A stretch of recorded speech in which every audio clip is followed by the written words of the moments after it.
Good day, subscribers. Thank you so much for joining me today. I am Jeremy. This is the Financial Education Channel, and today we're talking about 5 goals that I have set for myself for 2017.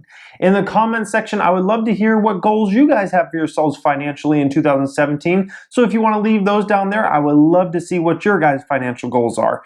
Now, my financial goals, this is the first year I've ever set financial goals for myself. I've never done that in the past, and that might sound kind of silly because I'm the money man, right? I talk about personal finance, I talk about investing, I talk about entrepreneurship, I talk about all subjects that relate to money, and I've never ever set financial goals for myself.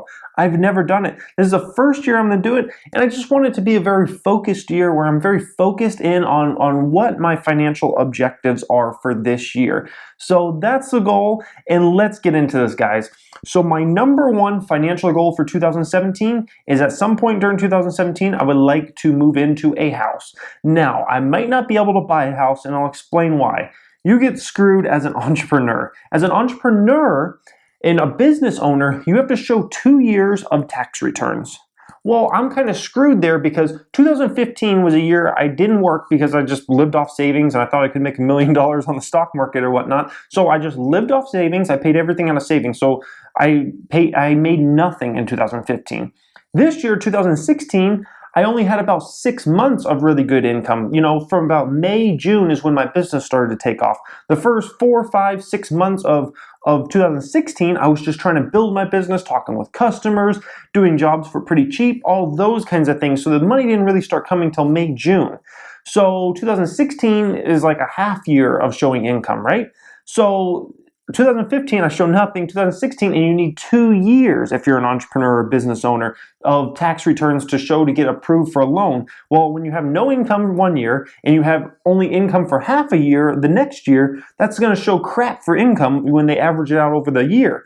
Now, if I worked a regular job, for instance, you only have to show your last 2 to 3 pay stubs. So you get so screwed if you're an entrepreneur. Even if, say I was making $10,000, $20,000 a month. It does not matter when you're trying to get a home loan because they want to see your W-2s for the last 2 years. So you get so screwed, guys. So, but the goal is hopefully rent a house. I would love to buy a house. I really don't think it's going to be possible though. So hopefully rent a house. Right now we live in a 3-bedroom apartment. It's nice, but you know, houses have more space generally speaking. So hopefully we get into a house, have a nice backyard, those kinds of things. That's the number one financial goal for 2017. I hope I can meet that one specifically.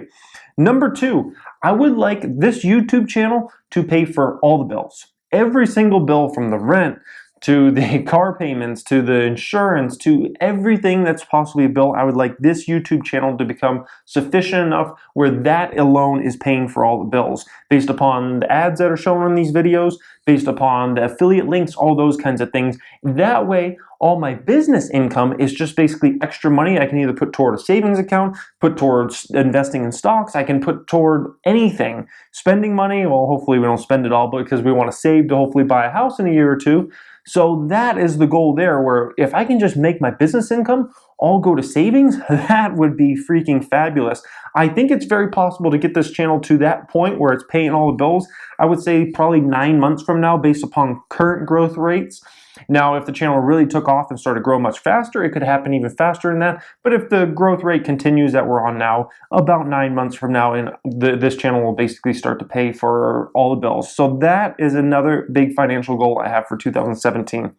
Number 3, I want to double my business, double my actual photography, videography, real estate business. I would like to double that. I think that is pretty possible because in the last 3 months, I've doubled the amount of customers I have. So since I doubled the amount of customers I have, that gives me a lot better chance to then go ahead and get more customers, because those customers that are my customers now, they tell other people, you know, word of mouth spreading. And then also I begin to get all those listings coming in as well. So I think it's very possible to double my business basically. And that's not doubling revenue year over year, because of course I said like the first 6 months. That's doubling the business based upon what I'm making now in a month against what I should be making, you know, 5, 6 months from now. So that is my goal. I want to double the business. We'll see how that goes. That's another big goal of mine.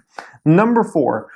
This is more of a saving money thing. I want to not spend quite as much money at restaurants. Now, we like to go out a lot, and I've been cutting back on that the last few months to save money. I think it's a phenomenal thing because there's been times in my life where we'll spend, $500 a month going out to eat at restaurants. It's $50 here, $60 here, going out to sushi restaurants and all these kinds of things. So I'm trying to cut back on that to save money. So if my income keeps going up on this channel like it is, my income keeps going up in my business, and then I'm cutting back on something that I'm spending a lot of money at, like restaurants and whatnot, then I'm getting put in a very much better financial position at that point.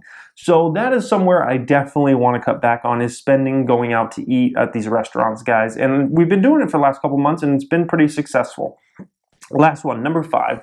I would like to take my wife on a nice vacation. This year, we didn't get to go on a nice vacation because I was starting my business, all those kinds of things. There wasn't a ton of money left over at the end of the day to really go on a nice vacation. The year before, we went to Maui. That was a really nice vacation. I would like to, hopefully in 2017, be able to take her on a really nice vacation.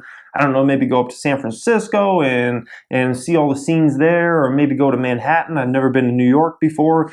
Take a nice vacation there. Somewhere in the United States, I want to take a nice vacation where we've never been before. I think that would be a really fun thing to do. We've been to a lot of other places, but San Francisco, Manhattan, somewhere like that. That would be a really nice vacation, I think. So that's another big financial goal I have for 2017. Now, you guys might look at those 5 things and say, Jeremy, you talk the most about stock market on this channel, investing and whatnot. You don't have any of the 5 financial goals around the stock market.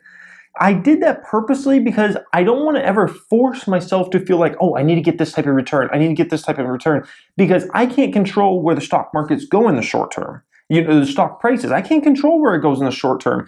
My business, I can kind of control that. This YouTube channel, I can kind of control that. These are, not spending as much money at restaurants, I can kind of control that. Renting a house or buying a house, I can kind of control that. How much a stock goes up in the short term, I can't control that. Even if the company, say, does great, I can't control that it goes up. It might go up. I hope it goes up. Generally speaking, it does go up if the business does very well, but not all the time, guys. I've been investing in companies before where the company's knocking numbers out of the ballpark and the stock's not moving.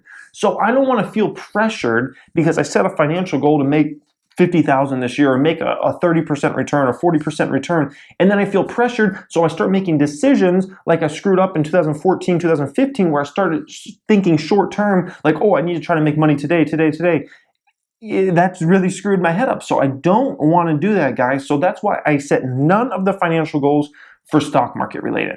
I hope to do great in it. I think I will have a great year in 2017, but I'm not setting any financial goals like, oh, I need to make this percent of return, I need to make this amount of money, or anything like that, guys. I hope it's going to be a great year. I think it will be, but I'm not going to put the pressure on myself because it's just not worth it. I hope you guys enjoyed this today. Don't forget in the comment section to leave me what you guys have for financial goals in 2017. I would love to hear your financial goals out there. If you come across this video and you're not subscribed yet, you may want to. I talk about personal finance on the channel. This video today was personal finance related. We talk entrepreneurship on the channel. I'm an entrepreneur and business owner, so I give a lot of tips as far as that goes. And we talk the stock market the most on this channel and how to be a successful investor. Thank you for watching, guys, and have a great day.